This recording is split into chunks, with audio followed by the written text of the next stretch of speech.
મણિપુર છેલ્લા એક વર્ષથી હિંસાની આગમાં સળગી રહ્યું છે તો રાજ્યમાં બે યુવાનોના અપહરણના વિરોધમાં મેઈ તેઈ જૂથની સંયુક્ત કાર્ય સમિતિ એટલે કે જેઈસીએ બંધનું આહવાન કર્યું હતું, જેના કારણે ગતરોજ બુધવારે ઇમ્ફાલ ખીણના 5 જિલ્લાઓમાં સામાન્ય જીવન નોંધપાત્ર રીતે પ્રભાવિત થયું હતું. તો દેખાવકારોએ ઇમ્ફાલ પૂર્વ, ઇમ્ફાલ પશ્ચિમ, બિષ્ણુપુર, કકચિંગ અને થોબલ જિલ્લામાં રસ્તાઓ બંધ કરી દીધા હતા, જેના કારણે દુકાનો અને અન્ય સંસ્થાઓ બંધ રહેવા પામી હતી. તેમજ દેખાવકારોએ રસ્તા પર ટાયરો પણ સળગાવ્યા હતા.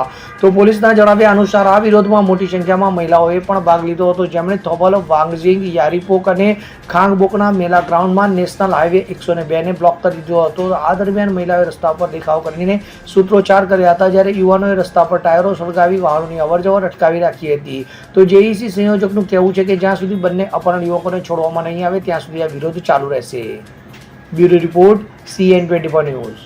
હવે જુઓ દેશ દુનિયાની તમામ ખબરો તમારી આંગળીના ટેરવે. ઉઠાવો મોબાઈલ અને ગૂગલ પ્લે સ્ટોર પરથી ડાઉનલોડ કરો અમારી CN24 ન્યૂઝ મોબાઈલ એપ.